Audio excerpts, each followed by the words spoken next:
And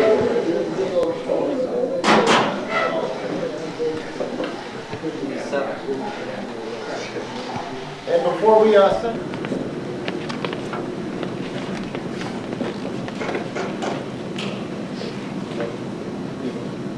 This is the latest version of my HP 300. You've probably seen the first one I had with the, probably about 7 or 8 years ago, I guess it was. The NiCads in it, that was number 1. But it would only stay up with NiCads and the can motor would only fly for like 2 or 3 minutes. So I put it on the side. And when the light goes and the Outrunners came out, I said, hey, I got to take that plane back out. So we modified it. That was number 2. Changed it. Flew well. So I liked it so much, we made it number 3, which was the one that I had been flying. You probably saw that one out in the field. And then Stafford Model kitted the number 3 design that I made. And I built the number 4, which I still have. So then we took, and I modified the wing. I made it twice as thick. You can see how thick that wing is compared to the original. And that was number 5. Man, lengthened it, changed it. And if you were out there New Year's Day, you saw number 5 get demolished by Ed. I think that was 50-50 on you guys. You knocked my landing gear off. I had a lot of times I played too. Names, but Somehow I knew we were getting I there. had plenty of time, but I still have the number 3 one. So I decided I'm going to take all the modifications that I made, all the 5 airplanes, and made number 6. So this one I made so I could put a larger motor in it, bigger batteries, the same size aircraft, but I made the convenience of having a hatch on the top instead of turning it over and all that. I made all the new adjustments to it, so it's now I can put bigger motors, bigger batteries, and I made a longer nose, but right now I don't have any servos in it. I don't think the servos will weigh more than probably 3-4 ounces. This is a little heavier because I made it a little beefier.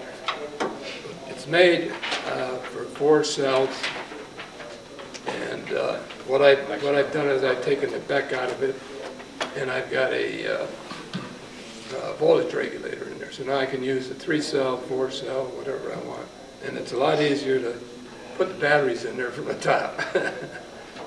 So I think this one, I haven't weighed it yet, but it's probably going to be about, I would say maybe 7-8 ounces heavier than the other one, but with the more power. The biggest weight, I think, is all my fancy numbers. That took longer than making the airplane. That's all out of Monaco. That's all hand. The only thing that I did not make was the Byron fuel. That's a decal. The rest is all Monaco. If anybody wants to learn how to do that, I'd be glad to show them, but you have to have patience. yeah. Because just like this HP, you're looking at it, you think that's red on top of the white, right? But it's not. It's white on top of the red on top of the white. Got that? That way, otherwise you couldn't get that dimension. Any questions? Yeah. Why did you make the wing thicker? I want to slow it down. That'll do it. That's a good answer. I was wondering. Were you trying to get like a little more Bernoulli effect? I only wanted to slow it down for landings. What did I say? It doesn't seem to affect the speed because it's still. Well, you saw the one flying, and of course I wasn't fast enough to get out of Ed's way. But it's plenty fast just the way it is. But what it has is a slower glide ratio. When you're coming in, it's a lot slower because you got a lot of resistance there. Yeah. Well, the reason I asked that because my time, there are some airplanes that had thick airfoils, and I made them thinner. But you want to go faster. Drag on it. Okay. Right. You know, so I was wondering why you did it. I wanted a little more drag there. Okay. I made this so that I could still use the wing for my other airplane and just plug it in, because this, the cutout on the fuselage is the size of the small one. This is recessed. You see how the wing is recessed here? See it on the top and bottom? So it's still a thin wing in the center, but the outer part is, you probably can see that. If you look inside, you can see the wing is thinner. See it? Yeah. Any other question? What size electric motor do you have in there? This is it's a 720 kV, and I use 4 cells on it. So that turns, and I'm using this is a 12-8 probably. Now I have one that I've got 1,000 kV, and I've been using that with the 3-cell. Because when I put the 4-cell on, it shakes the whole airplane. Because it's turning quite a few thousand RPM. But what I intend to do is to put a bigger motor and a bigger prop down.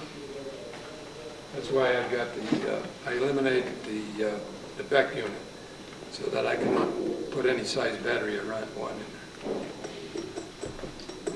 Any other questions? Just the obvious one. Since it's electric, why did the Byron Fuels decal? That's a good point. You want to know why? Sponsorship. Well, I know that, but I'm saying, but it's on an electric plane. I know you get the fuel from Byron. You know why? Because it was red, white, and blue like the airplane. That's what I thought. That's what I figured it was. Thanks, guys.